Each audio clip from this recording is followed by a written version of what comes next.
Hey everyone, this is Joshua Edley. Welcome to part 2 of my 15-hour Blender Big Daddy Challenge. That's a mouthful. Now if you've not seen part 1, here is a link so you can catch up. Otherwise, I'm getting straight to it. After that, I will do a small evaluation over the project. So without further ado, let's get to it! On the next day, first thing I did was do all the base. This involves me face selecting sections and adding a colour of choice. On some occasions, I ended up encountering errors I did in the unwrapping phase, so I went about fixing them. Ah! Great! Just what I need! Thankfully, they did not cost me too much time. Then I began the first stages of texturing. The first stage was the first thing I wanted done for the Big Daddy. These highlights were important for my art style. After that, it was then time to create the next few palettes in Blender.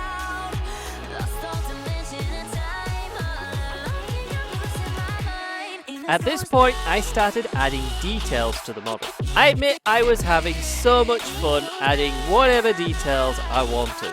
Some of it was structure, then there was stuff like this. That's the end of another 2 hours.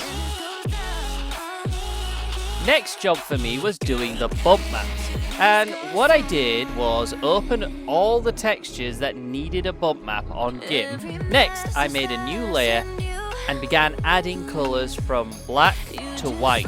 This will help Blender to know what parts of the texture needed bumps.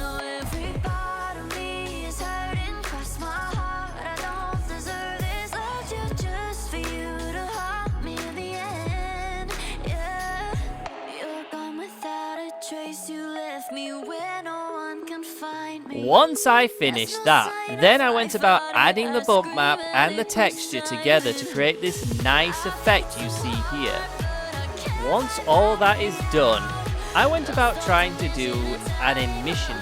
Now I did dabble with this on my StarCraft model, but I wanted to experiment a bit. I wanted to see if I could replicate the changes of colour you see in the video game. My experiment did not go well. Unfortunately, whatever I tried, really, it just did not work.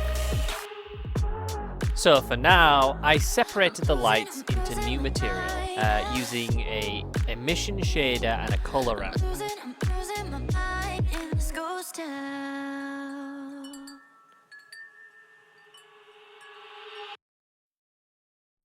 The next following sessions is just me focusing on creating variations of the Big Daddy.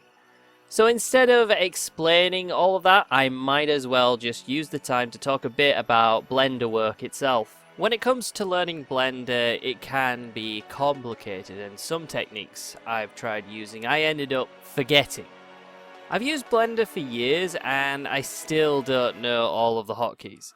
How I end up dealing with that is just being repetitive on at least 2 techniques or 2 of anything really when you're doing the modeling or animation. Eventually it will just become child's play. I was able to improve my skills this way. That being said, it is best to just focus on what you're going to use for your project. Not just because you want to create the most cinematic scene. Your first project is never gonna be as good as your next one, and you always strive to get better. Always strive to improve as a creator. Now at this point, I'm on my last hour, so I'm doing some finish up on my last variation.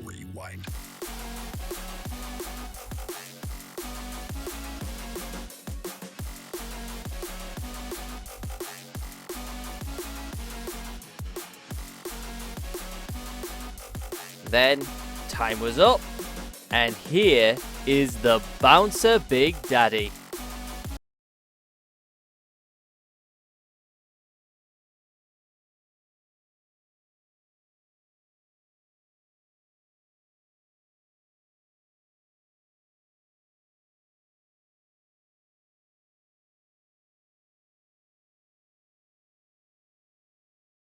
Now, this personal challenge, I feel like it was more or less really educational, and I'm really happy with the results, but there are a few things I feel like would have been done better. One of the issues being how long I took for making the designs. I would have preferred to have made more. Second is the time I put myself on. I did the designs in a process for the first 2 hours. Since completing the challenge, I realized I could have taken longer. The second issue, I think, is more making the model. As you've noticed, I removed some model elements during the making of it. That's not a problem, since that's the point of making these things. It's needing to do it after the modeling. The rigging of the Big Daddy after the challenge caused some issues, forcing me to remove another element afterwards. These, I think, are two major things that I will look at if I ever decide to do this challenge again. I certainly don't plan on doing that again anytime soon. Once is enough for now. The main reason for making this challenge was to experiment with emission maps. And while the results did not go well, I don't consider it a failure because I have learned something, and that is just as important. Thank you very much for watching. If you want to do this challenge yourself, feel free to. There's just 3 things that you need to do. It has to be 15 hours max. There is something in Blender that you want to try out. And of course, you've got to have played Bioshock. And you've got to have Blender. Wait, that's 4 things, isn't it? Ah, whatever. Anyway, that's it for this video. This is Joshua Edley, and I'll see you later.